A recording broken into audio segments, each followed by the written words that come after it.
नमस्कार साथियों, आज हम पढ़ने वाले हैं ऑक्सीकरण अवस्थाएं। चलो देखते हैं।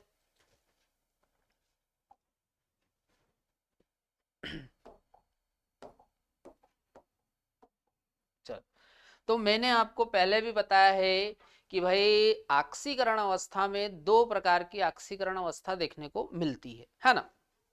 चलो देखो, एक होती है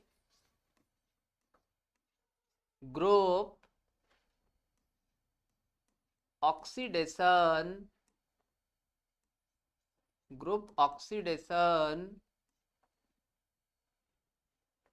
स्टेट।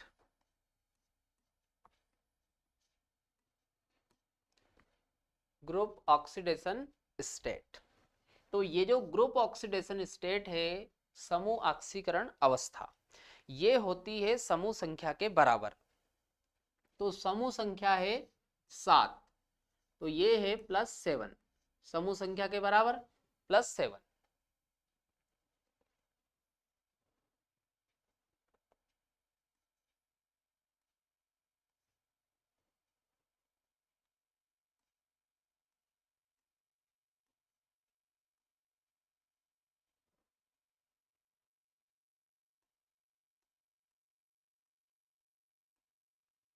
चलो अगला देखो। Other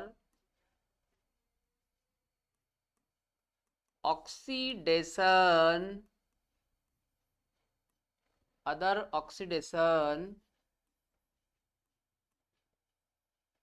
state, other oxidation state. तो अदर ऑक्सीडेशन स्टेट के लिए हमको समूह संख्या में से 2 माइनस करना रहता है ना। तो समूह संख्या कितनी होती है 7, तो 7 माइनस 2 करो,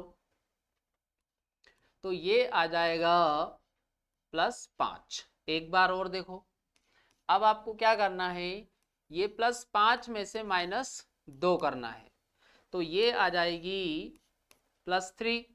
आगे, अब ये जो +3 है, इसमें से एक बार और -2 करो, तो ये आ जाएगा +1। तो ये जो +1 ऑक्सीकरण अवस्था है, ये +1 के साथ साथ -1 में भी शो होती है ना। तो यहां पर आप देखो, ये वाली जो ऑक्सीकरण अवस्था है +7, ये समूह ऑक्सीकरण अवस्था है।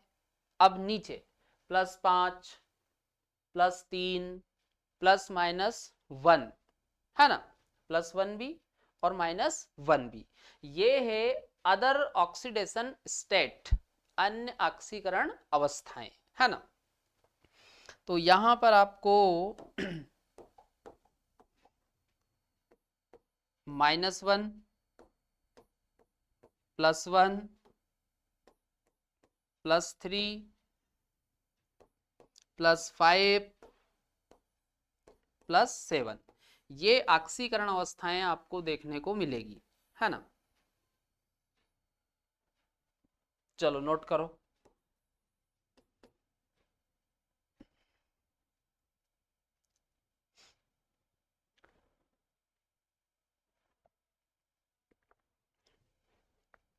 चलो कर लिया नोट, आगे देखो।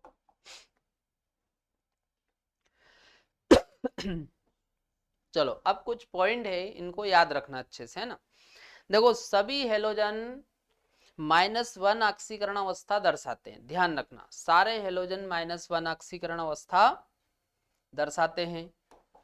अच्छा, इसके बाद क्लोरीन है, ब्रोमीन है, आयोडीन है, ये +1, +3, +5 और +7 ऑक्सीकरण अवस्थाएं भी दर्शाते हैं, है ना। चलो देखो, मार्क कर लेते हैं अपन। सभी हेलोजन -1 ऑक्सीकरण अवस्था प्रदर्शित करती है, जबकि क्लोरीन, ब्रोमीन, आयोडीन +1, +3, +5 तथा +7 ऑक्सीकरण अवस्थाएं भी प्रदर्शित करती है, याद रहेगा। चलो अगला, अब फ्लोरीन की यदि हम बात करें तो फ्लोरीन के संयोजकता कोष में डी कक्षक नहीं होते हैं। फ्लोरीन के संयोजकता कोष में डी कक्षक नहीं होते हैं, इसीलिए जो फ्लोरीन होता है वो अपने अष्टक का प्रसार नहीं कर सकता। और फ्लोरीन की विद्युत ऋणात्मकता सबसे अधिक होती है, विद्युत ऋणात्मकता फ्लोरीन की सबसे अधिक होती है। तो इस कारण से जो फ्लोरीन होता है वो केवल -1 ऑक्सीकरण अवस्था दर्शाता है ना। चलो पढ़ लो। फ्लोरीन के परमाणु के संयोजकता कोष में डी कक्षक नहीं होते, ध्यान रखना डी कक्षक नहीं होते, अतः यह अपने अष्टक का प्रसार नहीं कर सकता। सबसे अधिक विद्युत ऋणात्मकता होने के कारण यह केवल -1 ऑक्सीकरण अवस्था प्रदर्शित करता है ना। भाई पीरियोडिक टेबल में सबसे ज्यादा विद्युत ऋणात्मकता हम देखें तो किसकी होती है, फ्लोरीन की, है ना।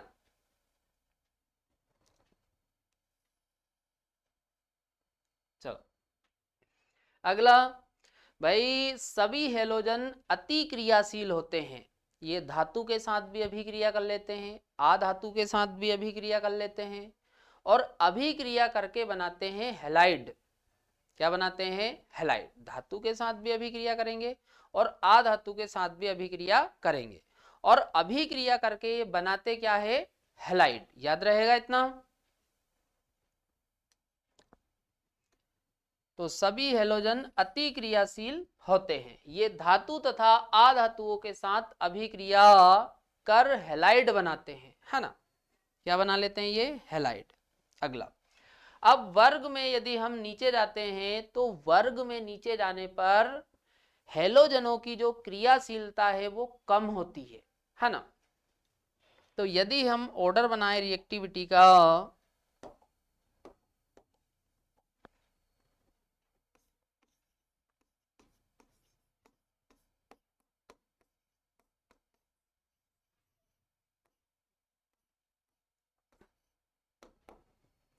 रिएक्टिविटी, तो F2 Cl2 Br2 I2, है ना। तो इसमें यदि हम ऑर्डर देखें तो सबसे ज्यादा रिएक्टिव कौन होगा, फ्लोरीन, और सबसे कम रिएक्टिव कौन होगा, आयोडीन, है ना। चलो तो ध्यान रखना इनकी जो रिएक्टिविटी है, रिएक्टिविटी,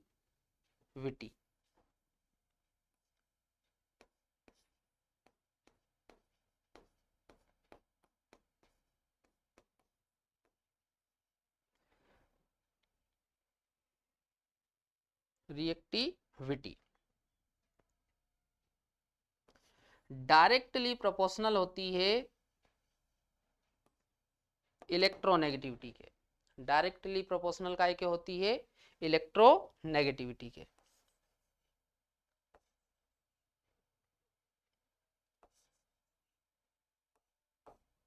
नोट करो।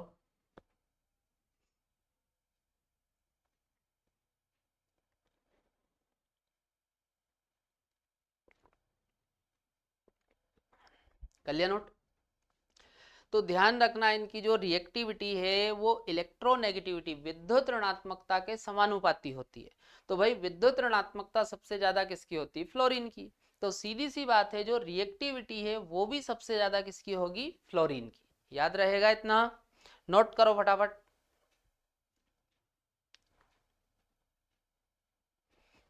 चलो अगला देखो,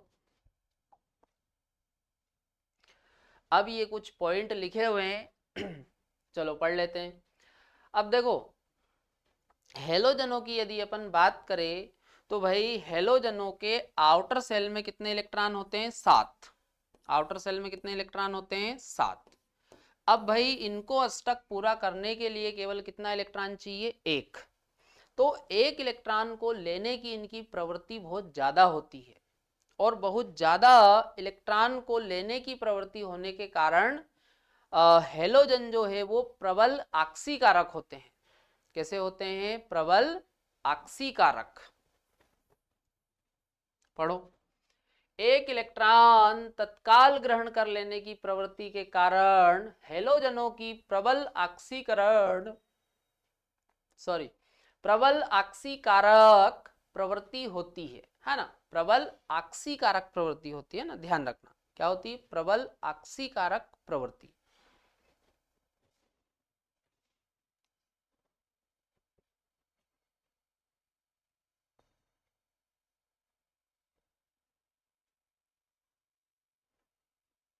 प्रबल आक्सीकारक प्रवृत्ति। चलो अगला। अब फ्लोरीन की यदि अपन बात करें तो भाई इनमें सबसे ज्यादा जो प्रबल है वो कौन होता है? फ्लोरीन। तो जो फ्लोरीन होता है फ्लोरीन प्रबल आक्सीकारक हेलोजन है। तो ये दूसरे हेलोजन के जो आयन होते हैं, जैसे अपन ने Cl माइनस ले लिया, Br माइनस ले लिया, I माइनस ले लिया, है ना? तो इनको क्या बोलते हैं? Halide ion. जैसे माइनस लगा दो आप, Cl minus, Br minus, I minus, तो इनको क्या बोलेंगे? हेलाइड आयन, है ना? तो दूसरे हेलाइड आयनों को ये विलियन में से या उनकी ठोस प्रवस्था, विलियन में हो या उनकी ठोस प्रवस्था में भी उनको ऑक्सीकृत कर देता है। क्या कर देता है? ऑक्सीकृत। क्योंकि भाई जो ऑक्सीकारक है वो दूसरों का क्या करेगा? ऑक्सीकरण करेगा। इसीलिए तो अपन क्या बोल रहे हैं इनको? ऑक्सीकारक। ऑक्सीकारक किसे बोलते हैं? जो दूसरों का ऑक्सीकरण करता है उसे अपन क्या बोलते हैं? ऑक्सीकारक। चलो, F2 प्रबलतम ऑक्सीकारक हेलोजन है और यह दूसरे हेलाइड आयनों को विलियन में या यहां तक कि ठोस प्रवस्था में भी ऑक्सीकृत कर देता है या कर देती है, चल जाएगा, है ना?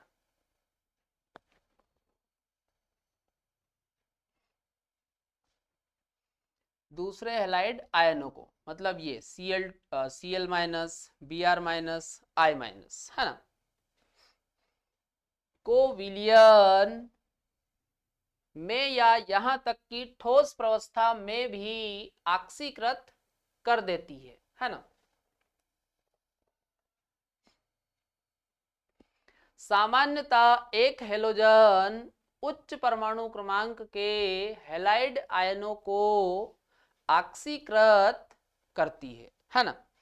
कहने का मतलब ये है, इधर देखो, जैसे हमने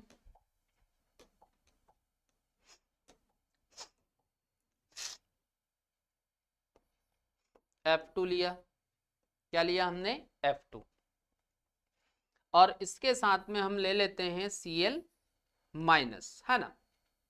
तो भाई इन दोनों में आप देखो उच्च परमाणु क्रमांक किसका है? क्लोरीन का। तो भाई सीधी सी बात है, ये जो F2 है ये Cl माइनस को ऑक्सीकृत कर देगा, क्योंकि इसका आप देखो परमाणु क्रमांक ज्यादा है। चलो, तो यहां पर Cl2 प्लस F माइनस, ये इस तरीके से, है ना? अब यहां पर आप देखो, यदि हम फ्लोरीन की ऑक्सीकरण अवस्था देखें तो फ्लोरीन की ऑक्सीकरण अवस्था कितनी होगी? X इक्वल टू 0, है ना? क्योंकि आप देखो ये ऐसा अणु है जिसमें दोनों परमाणु कैसे हैं? समान। तो जब दोनों परमाणु समान है तो भाई ऑक्सीकरण अवस्था कितनी हो जाएगी? 0। यहां पर देखो तो क्लोरीन पर आप चार्ज देखो कितना दिख रहा है? -1, तो इसकी ऑक्सीकरण अवस्था हो गई -1। आगे आओ, इधर देखो, X इक्वल टू 0 और यहां पर x इक्वल टू -1, है ना? अब यहां पर आप देखो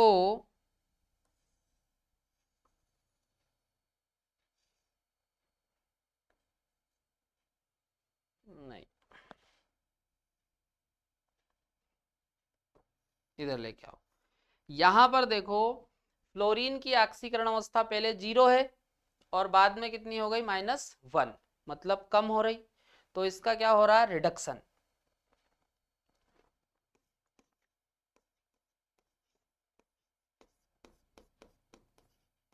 रिडक्शन हो रहा। जबकि यहां पर देखो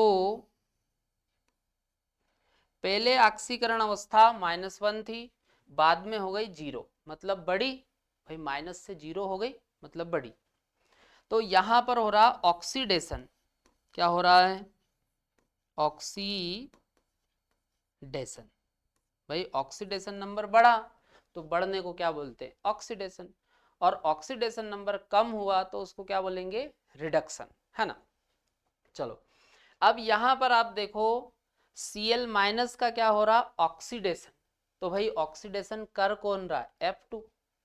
तो ये क्या हुआ, ऑक्सीडाइजिंग एजेंट। ये F2 क्या हुआ, ऑक्सीडाइजिंग एजेंट। और यहां पर देखो ये जो F2 है इसका क्या हो रहा, रिडक्शन। तो भाई रिडक्शन कर कौन रहा है, Cl-। तो ये क्या हुआ, रिड्यूसिंग एजेंट। ये क्या हुआ, रिड्यूसिंग एजेंट। इतना समझ में आ रहा। चलो पढ़ लो इसे। सामान्यता एक हेलोजन उच्च परमाणु क्रमांक के हेलाइड आयनों को ऑक्सीकृत करती है ना।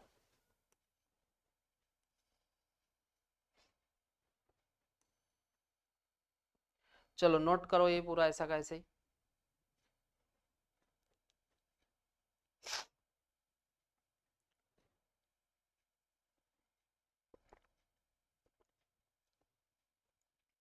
कर लिया नोट।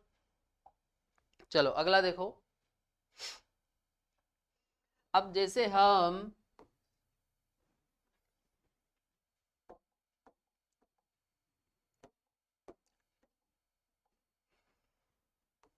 हमने F2 के साथ लिया हमने Br-। तो यहां पर ये Br- का भी ऑक्सीकरण कर देगा। तो ये बन जाएगा Br2 प्लस F-, है ना। चलो अगला देखो। जैसे F2 के साथ आपने ले लिया I-। तो भाई आयोडीन का भी आप देखो परमाणु क्रमांक ज्यादा होता है फ्लोरीन से, तो भाई इसका भी ऑक्सीकरण हो जाएगा। तो F, तो I2 प्लस F-। तो यहां पर 2 लगा दो, यहां पर 2 लगा दो, ये बैलेंस भी हो गई, है ना। अब क्लोरीन की हम बात करते हैं, Cl2, है ना। अब Cl2 और यदि आप F- लेते हो तो भाई बताओ ये Cl2 F- को ऑक्सीकृत करेगा क्या, नहीं करेगा, क्योंकि इसका परमाणु क्रमांक कम है। भाई जो आयन होता है उसका परमाणु क्रमांक कैसा होना चाहिए, ज्यादा। और अब कैसा है इसका, कम। तो अब ये ऑक्सीकृत नहीं करेगा इसको, है ना। तो यहां पर ऑक्सीकृत नहीं करेगा। अगला देखो, Cl2 प्लस Br-, बताओ ऑक्सीकृत करेगा कि नहीं करेगा, कर देगा। भाई Br-, ब्रोमीन का परमाणु क्रमांक क्लोरीन से ज्यादा होता है। तो ये बन जाएगा Br2 प्लस Cl-। एक और देखो, Cl2 प्लस I-। बताओ ऑक्सीकृत होगा कि नहीं होगा, I-, हो जाएगा। तो I2 प्लस Cl-।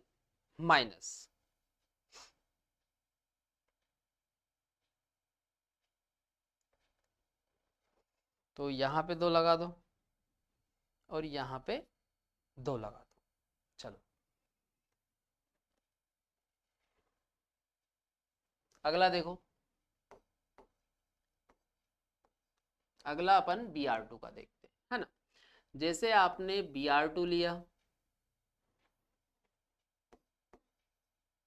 Br2 और साथ में लिया F माइनस, तो बताओ F माइनस का ऑक्सीकरण होगा क्या?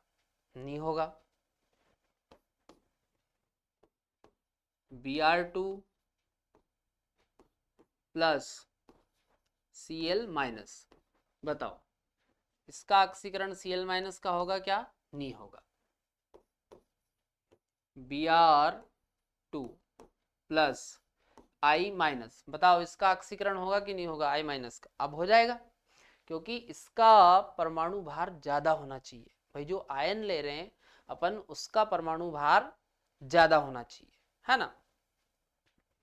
तो ये यहां पर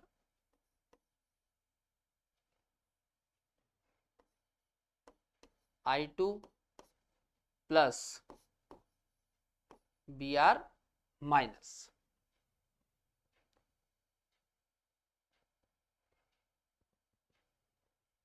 चलो और देखो,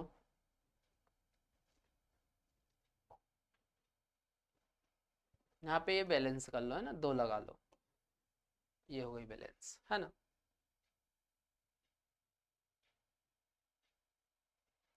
चलो और देखो जैसे I2 की हम बात करें, किसकी बात कर रहे हैं अब अपन? I2 की। तो भाई I2 के साथ आप F माइनस ले लो, I2 के साथ आप Cl माइनस ले लो, I2 के साथ आप Br माइनस ले लो। बताओ अब इन आयन का ऑक्सीकरण होगा क्या?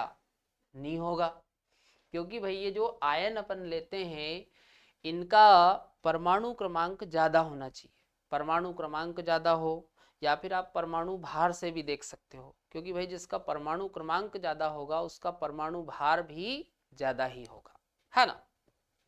चलो, तो इनका ऑक्सीकरण नहीं होगा, है ना। चलो नोट करो।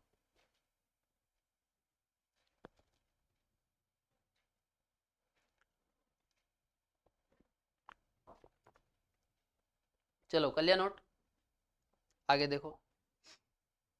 चलो अब आगे है हाइड्रोजन के प्रति अभिक्रियाशीलता। तो देखो हाइड्रोजन के साथ ये अभिक्रिया करके बनाते हैं हाइड्राइड। क्या बनाते हैं? हाइड्राइड।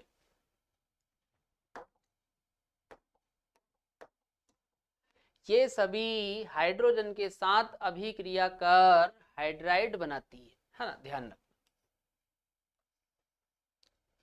चलो और देखो ये जो हाइड्राइड है, इस प्रकार के हाइड्राइड बनेंगे, और इन हाइड्राइड की यदि हम प्रकृति देखें तो इन हाइड्राइड की प्रकृति है सहसंयोजी। कैसे होते हैं ये? सहसंयोजी प्रकृति के, है ना। तो अपन लिख लेते हैं नीचे all covalent, all covalent.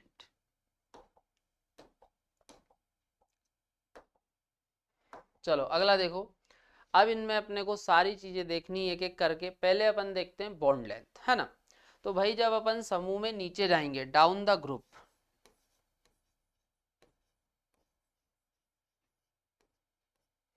Down the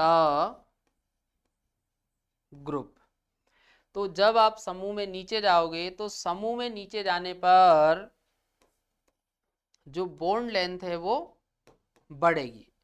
समूह में आप नीचे जाओगे तो नीचे जाने पर जो बॉन्ड लेंथ है वो बढ़ती है, क्योंकि भाई सीधी सी बात है, नीचे आप जाओगे तो परमाणु का साइज बढ़ता है, और परमाणु का साइज बढ़ेगा तो सीधी सी बात है जो बॉन्ड लेंथ है वो भी बढ़ेगी। तो ये ऑर्डर बन जाएगा, है ना। चलो नोट करो।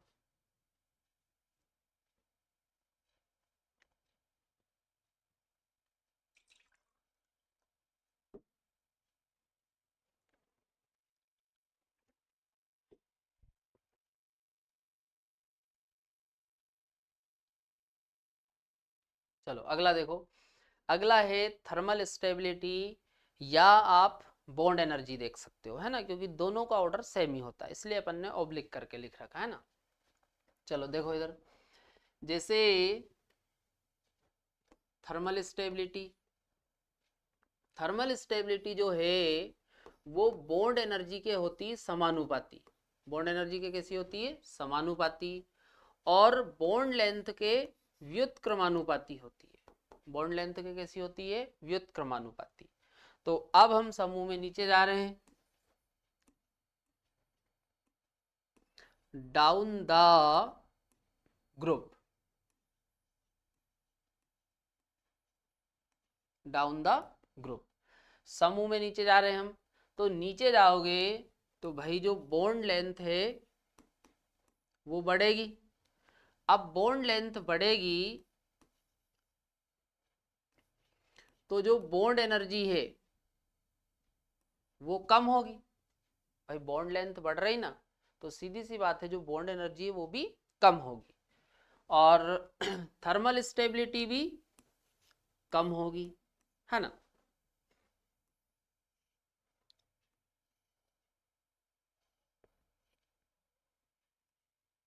चलो, तो बॉन्ड एनर्जी और थर्मल स्टेबिलिटी का जो ऑर्डर है वो इस तरीके से बन जाएगा, सबसे ज्यादा थर्मल स्टेबिलिटी या बॉन्ड एनर्जी किसकी होगी, एच एफ की, है ना, और सबसे कम किसकी होगी, एच आई की, याद रहेगा इतना। चलो नोट करो। नीचे वाला देखो, नीचे अगला है एसिडिक नेचर, अम्लीय प्रकृति, है ना। तो भाई जो एसिडिक नेचर होता है, acidic nature,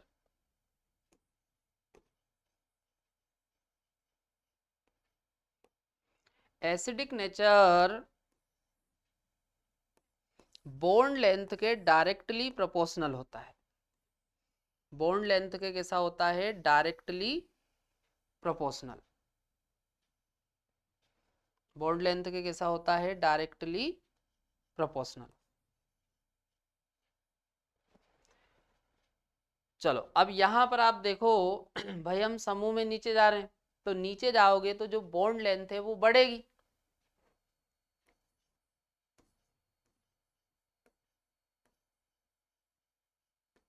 down the group, समूह में नीचे जा रहे हैं, समूह में नीचे जाओगे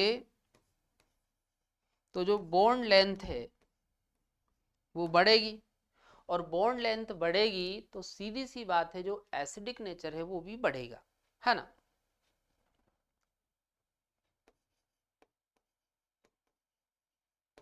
एसिडिक नेचर,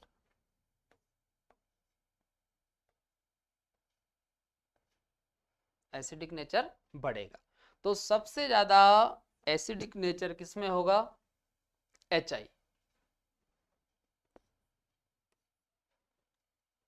अगला देखो, चलो नोट करो पहले जल्दी से इसे,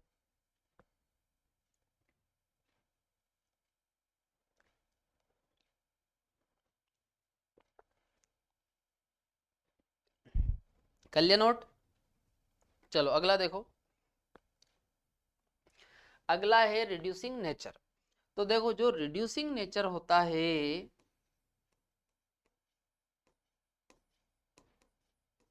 reducing nature, reducing nature bond length के होता है समानुपाती, रिड्यूसिंग नेचर बॉन्ड लेंथ के कैसा होता है, समानुपाती। तो भाई सीधी सी बात है हम समूह में नीचे जाएंगे तो बॉन्ड लेंथ बढ़ेगी, और बॉन्ड लेंथ बढ़ेगी तो सीधी सी बात है जो रिड्यूसिंग नेचर है वो भी बढ़ेगा, है ना।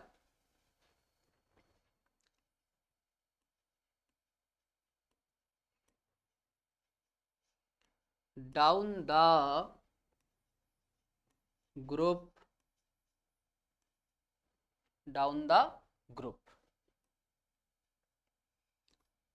नीचे जा रहे समूह में तो बॉन्ड लेंथ बढ़ेगी,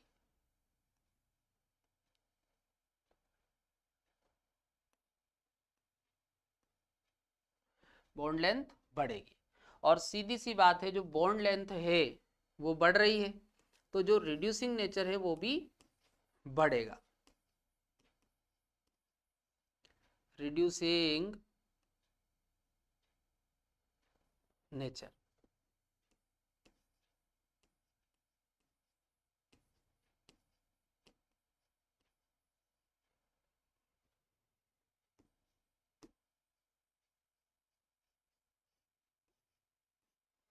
रिड्यूसिंग नेचर है बढ़ेगा, है ना रिड्यूसिंग नेचर। तो सबसे ज्यादा जो रिड्यूसिंग नेचर है वो किसमें होगा, HI में, और सबसे कम रिड्यूसिंग नेचर किसमें होगा, HF में। समझ में आ रहा है, नोट करो तो जल्दी फिर।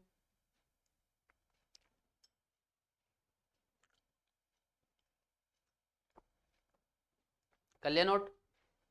चलो, तो देखो मैंने आपको पहले भी बताया कि भाई आपको प्रॉपर तरीके से नोट बनाते चलना है ना, चीज़ों को बार बार पढ़ो। देखो मेहनत तो करनी पड़ेगी, है ना, क्योंकि कोई भी कॉम्पिटिटिव एग्ज़ाम है आपको मेहनत बहुत करनी पड़ेगी, है ना।